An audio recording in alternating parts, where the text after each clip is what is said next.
विरासत सामाजिक संस्था इनकी संयोजिका है श्रीमती मीनाक्षी सिंह जी।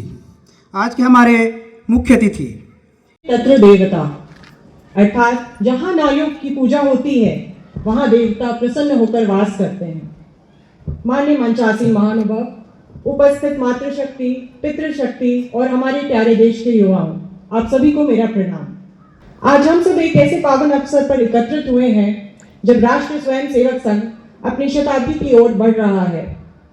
100 वर्ष किसी भी संस्था के लिए मात्र समय की गणना ही नहीं, परंतु उसकी तपस्या, त्याग और साधना की पराकाष्ठा है।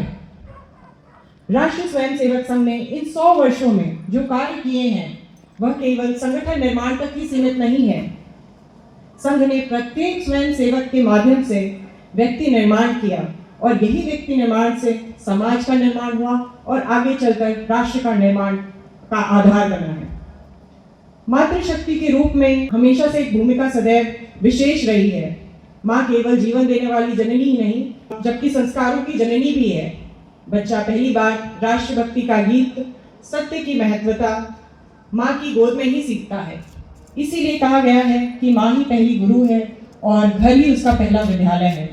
आज हम सब मातृशक्ति का कर्तव्य यह है कि अपने परिवार को, विशेषकर युवाओं को, कि हम अपने बच्चों को भारतीय संस्कृति, इतिहास और परंपराओं से जोड़ के रखें ताकि वो भी समझ सकें वो किस गौरवशाली धरोहर के उत्तराधिकारी हैं। कि हम परिवार को सेवा, श्रम और त्याग की पाठशाला बनाएं। मेरे प्यारे युवाओं, आप आज के नहीं आने वाले भारत के भी निर्माता हैं।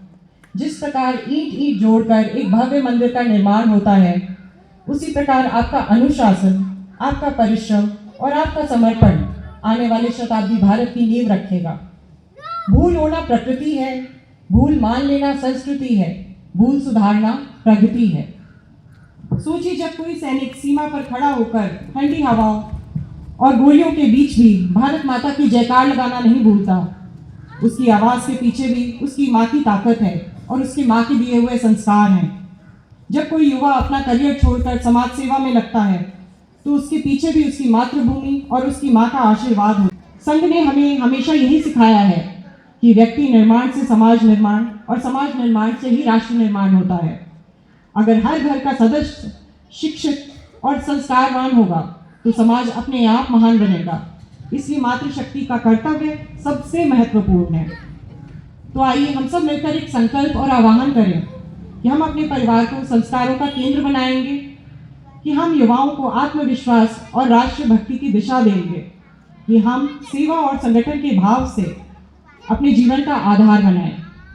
इस शताब्दी पर हमारा यही प्रण है कि हम अपने परिवार में संस्कार की दीपशिखा जलाएं, उस दीप से समाज को प्रकाश दें और उस समाज को, संपूर्ण राष्ट्र को अलौकिक करें। मेरे प्रिय भाइयों और बहनों, यह केवल शताब्दी का उत्सव ही नहीं है, बल्कि नई ऊर्जा, नई चेतना और नए भारत के निर्माण का शंखनाद है। मातृशक्ति का यह संदेश हर घर में राष्ट्रभक्ति की ध्वजा लहराए और हर युवा भारत माता का वीर सपूत बने। तो मैं यही अपनी वाणी को विराम देती हूँ। धर्मो रक्षति रक्षता, जो धर्म की रक्षा करता है, धर्म उसकी रक्षा करता है। भारत माता की जय।